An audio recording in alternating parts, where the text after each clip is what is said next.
Namaku Dina. Aku tumbuh di keluarga yang, kalau dilihat dari luar, tampak baik-baik saja. Rumah kami sederhana, tidak besar tapi cukup hangat. Ayah bekerja hampir setiap hari, pulang menjelang malam dengan wajah lelah. Ibu mengurus rumah dan kami anak-anak, selalu berusaha memastikan semuanya terlihat rapi di mata orang lain. Tetangga sering bilang keluargaku harmonis. Aku sering mendengar mereka memuji ayah dan ibu yang kompak, juga memuji abangku yang dianggap dewasa dan bertanggung jawab.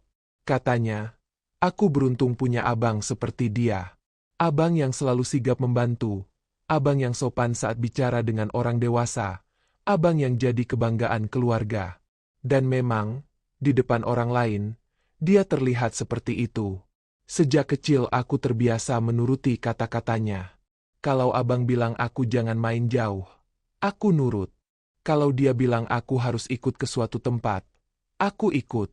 Kalau dia menyuruhku diam, aku diam. Semua orang percaya padanya, dan karena semua orang percaya, aku juga ikut percaya. Aku bahkan tidak pernah berpikir untuk mempertanyakan apapun. Bagiku waktu itu, abang adalah orang yang lebih besar, lebih tahu, dan katanya selalu benar. Aku anak yang tidak banyak bicara. Bukan karena pendiam dari sananya, tapi karena aku belajar bahwa bicara tidak selalu membuat keadaan lebih baik.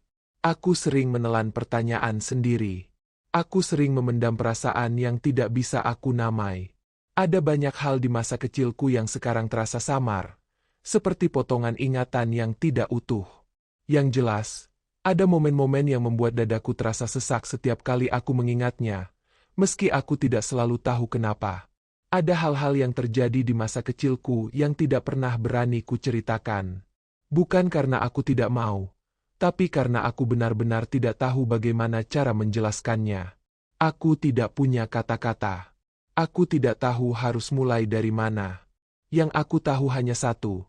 Setelah itu, aku tidak lagi menjadi Dina yang sama. Perlahan-lahan aku berubah. Aku jadi anak yang gampang kaget. Suara pintu tertutup terlalu keras bisa membuat jantungku berdebar. Langkah kaki yang mendekat tiba-tiba membuat tubuhku menegang. Aku tidak suka disentuh tanpa peringatan, bahkan oleh orang-orang terdekat. Kadang aku sendiri bingung dengan reaksiku. Aku sering dimarahi karena dianggap berlebihan, terlalu sensitif, atau manja. Waktu itu aku terlalu kecil untuk mengerti apa yang sebenarnya salah. Aku hanya merasa ada sesuatu yang tidak beres. Tapi aku tidak tahu harus mengadu ke siapa. Aku melihat ayah dan ibu sibuk dengan urusan mereka. Aku melihat semua orang menganggap rumah kami aman. Dan aku merasa, mungkin perasaanku saja yang salah. Dari situlah aku belajar satu hal yang terus kubawa sampai dewasa. Diam itu lebih aman. Dia membuatku tidak menarik perhatian. Dia membuatku tidak perlu menjelaskan apapun. Dia membuatku bisa bertahan tanpa harus membuka luka yang bahkan aku sendiri belum mengerti. Aku belajar tersenyum seperlunya, berbicara seperlunya, dan menyimpan sisanya di dalam hati. Tahun demi tahun berlalu. Aku tumbuh remaja, lalu dewasa. Aku sekolah, punya teman, tertawa, dan terlihat seperti orang normal pada umumnya. Luka itu tidak pernah benar-benar hilang, tapi aku menyimpannya rapi di sudut terdalam diriku. Aku berpura-pura semuanya baik-baik saja. Aku bahkan sering meyakinkan diriku sendiri bahwa masa kecil itu sudah lewat, bahwa aku tidak perlu lagi memikirkannya. Aku pikir waktu akan menghapus semuanya. Aku pikir jarak dan usia akan membuat rasa itu memudar. Aku pikir aku sudah kuat. Dan selama bertahun-tahun, aku percaya pada kebohongan itu. Sampai suatu hari aku sadar, luka yang tidak pernah dihadapi tidak akan benar-benar pergi. Ia hanya menunggu. Menunggu waktu yang tepat untuk muncul kembali, dengan cara yang tidak pernah kita duga. Dan saat itu, aku akhirnya mengerti satu hal yang dulu tidak pernah berani kuakui. Semua itu belum selesai. Aku salah jika mengira masa lalu akan diam selamanya. Aku menikah di usia yang menurut banyak orang sudah cukup matang. Namanya Arga. Dia bukan tipe yang banyak bicara, tapi sikapnya selalu membuatku merasa tenang. Dari awal aku tahu, aku memilihnya bukan hanya karena cinta, tapi karena rasa aman yang dia berikan. Bersamanya, aku merasa tidak perlu berpura-pura kuat sepanjang waktu, meski pada kenyataannya aku tetap menyimpan banyak hal sendirian. Awal pernikahan kami berjalan seperti pasangan pada umumnya. Kami belajar hidup bersama, berbagi kebiasaan, saling menyesuaikan. Ada tawa, ada lelah, ada bahagia kecil yang tidak perlu dirayakan dengan apa-apa. Dari luar, rumah tangga kami terlihat sederhana tapi hangat. Dan sekali lagi, aku merasa hidupku terlihat baik-baik saja. Tapi ternyata, luka yang kupendam sejak kecil tidak pernah benar-benar diam. Arga mulai menyadari ada sisi dariku yang sulit dia pahami.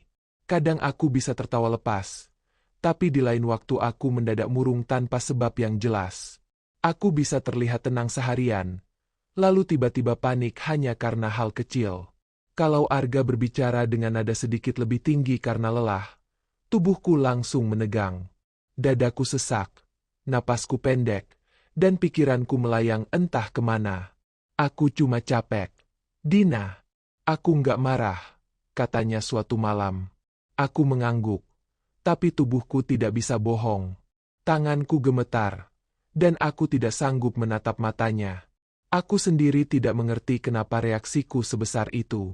Yang aku tahu hanya satu, aku ingin menghindar.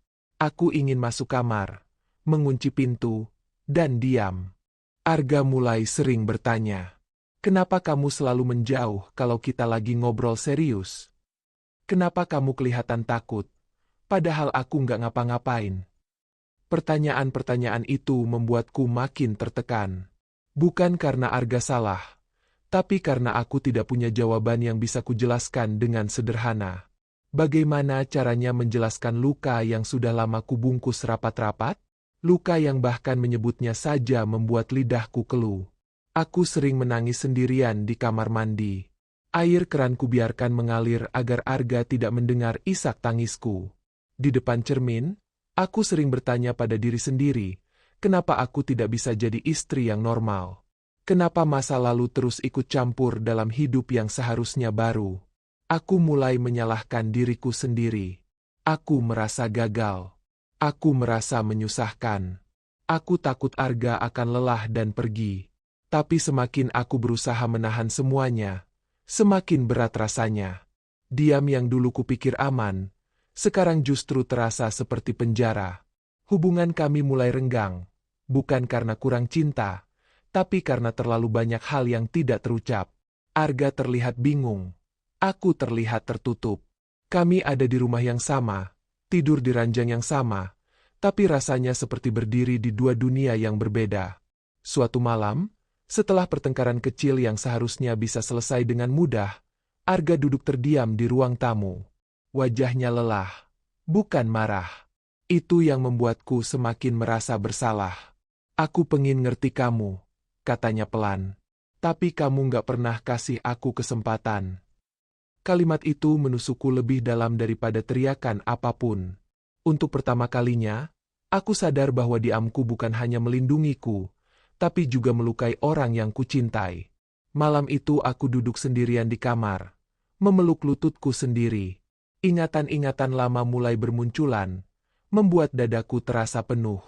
Aku gemetar, bukan karena dingin, tapi karena rasa takut yang selama ini selalu mengikutiku.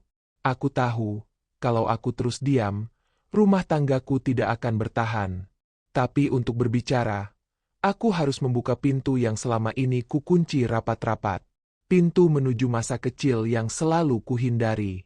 Dan untuk pertama kalinya dalam hidupku, aku mulai bertanya pada diriku sendiri, apakah aku cukup kuat untuk menghadapi semuanya? Aku tidak tahu jawabannya. Yang aku tahu, luka itu tidak lagi hanya milikku. Ia sudah ikut masuk ke dalam pernikahanku, dan perlahan-lahan menuntut untuk diakui. Malam itu hujan turun pelan di luar rumah. Suaranya seharusnya menenangkan, tapi bagiku justru terasa menekan.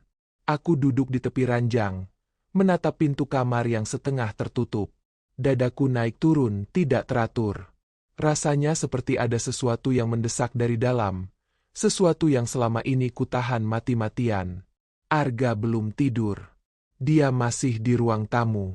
Aku tahu, karena lampunya masih menyala. Biasanya, aku akan membiarkan malam berlalu begitu saja. Pura-pura lelah. Pura-pura semuanya baik-baik saja. Tapi malam itu berbeda. Kalimat Arga tadi terus terngiang di kepalaku. Kamu gak pernah kasih aku kesempatan. Aku berdiri dengan langkah ragu. Setiap langkah menuju ruang tamu terasa berat. Seperti menarik beban yang tidak terlihat. Tanganku dingin. Keringat dingin membasahi telapak tanganku. Ada bagian dari diriku yang ingin kembali ke kamar, mengunci pintu, dan melupakan semuanya. Tapi ada bagian lain yang sudah terlalu lelah untuk terus diam. Arga duduk di sofa, menatap lantai. Saat aku berdiri di depannya, dia mendongak. Wajahnya terlihat kaget, lalu khawatir. "Kamu kenapa?" tanyanya pelan. Aku membuka mulut, tapi tidak ada suara yang keluar. Tenggorokanku terasa kering. Aku menarik napas dalam-dalam, lalu duduk di seberangnya. Tanganku saling menggenggam, kuat sekali, seolah kalau kulepas aku akan runtuh. "Ada sesuatu yang pengen aku ceritain," kataku akhirnya. Suaraku kecil, hampir bergetar. Arga tidak memotong. Dia hanya mengangguk, menunggu. Aku menunduk, menatap lantai. Kata-kata terasa menumpuk di kepala, tapi sulit untuk keluar.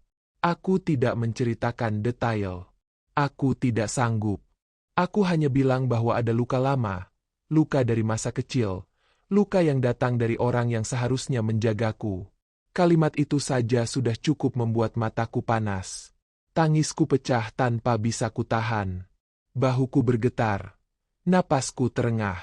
Selama ini aku mengira aku sudah lupa rasanya menangis seperti itu. Ternyata, air mata itu hanya menunggu waktu. Arga berdiri, mendekat dengan sangat hati-hati. "Aku di sini," katanya. Tidak ada desakan, tidak ada pertanyaan berlebihan. Aku menceritakan bagaimana aku belajar diam. Bagaimana aku tumbuh dengan rasa takut yang tidak jelas asalnya. Bagaimana tubuhku sering bereaksi sendiri, bahkan saat pikiranku bilang aku aman. Aku bilang aku sering merasa bersalah karena tidak bisa jadi istri seperti yang dia harapkan. Padahal aku sendiri sedang berjuang melawan bayangan masa lalu. Arga mendengarkan tanpa menyela. Wajahnya berubah, bukan marah, bukan jijik, tapi sedih. Matanya berkaca-kaca. Itu membuat dadaku semakin sesak. "Kenapa kamu simpan ini sendirian?" tanyanya lirih. Aku menggeleng. "Aku takut," jawabku jujur. "Takut kamu berubah. Takut kamu melihatku beda." Arga mendekat dan duduk di sampingku.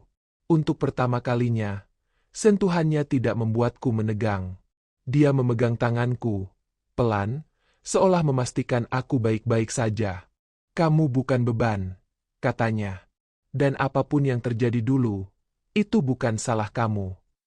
Kalimat itu sederhana, tapi rasanya seperti membuka sesuatu yang lama terkunci di dalam diriku. Aku menangis lagi, kali ini lebih pelan, lebih dalam. Tangis yang bukan hanya tentang sakit, tapi juga tentang lega.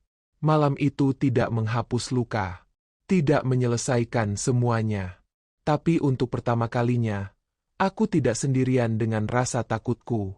Untuk pertama kalinya, aku membiarkan orang lain melihat bagian diriku yang paling rapuh. Dan di tengah hujan yang masih turun di luar, aku sadar satu hal penting. Mengakui luka memang menyakitkan, tapi terus memendamnya jauh lebih menghancurkan. Malam itu menjadi awal dari sesuatu yang tidak pernah berani kuhadapi sebelumnya. Sebuah perjalanan yang belum kutahu akhirnya seperti apa. Tapi setidaknya, aku tidak lagi berjalan sendirian. Hari-hari setelah malam itu terasa berbeda. Bukan karena semuanya langsung membaik, tapi karena aku tidak lagi memikul beban itu sendirian.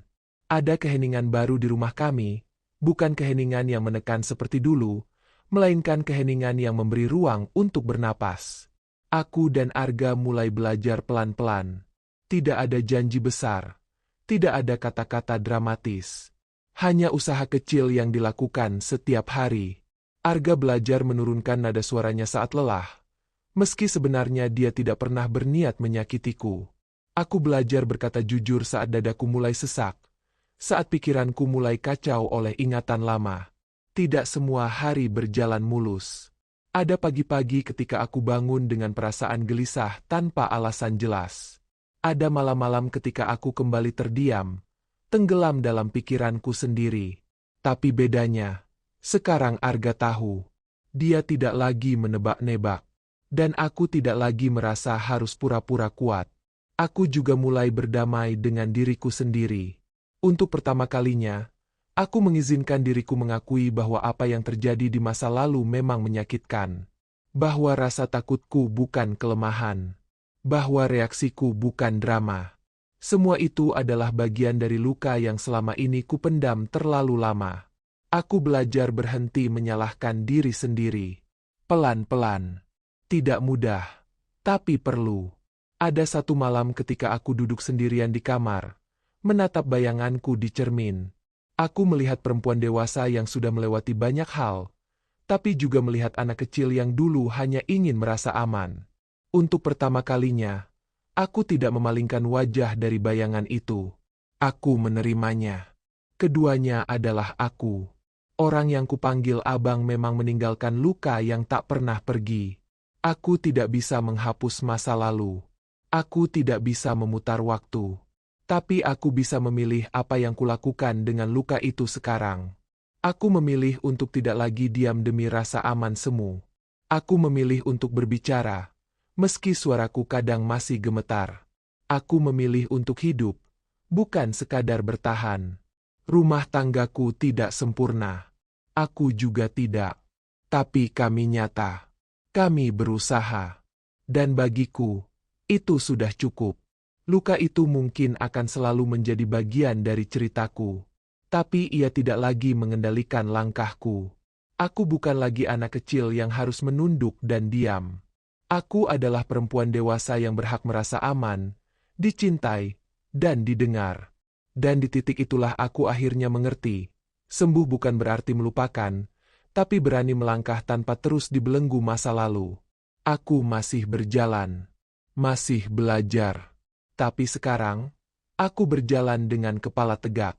Dan itu adalah kemenangan terbesarku.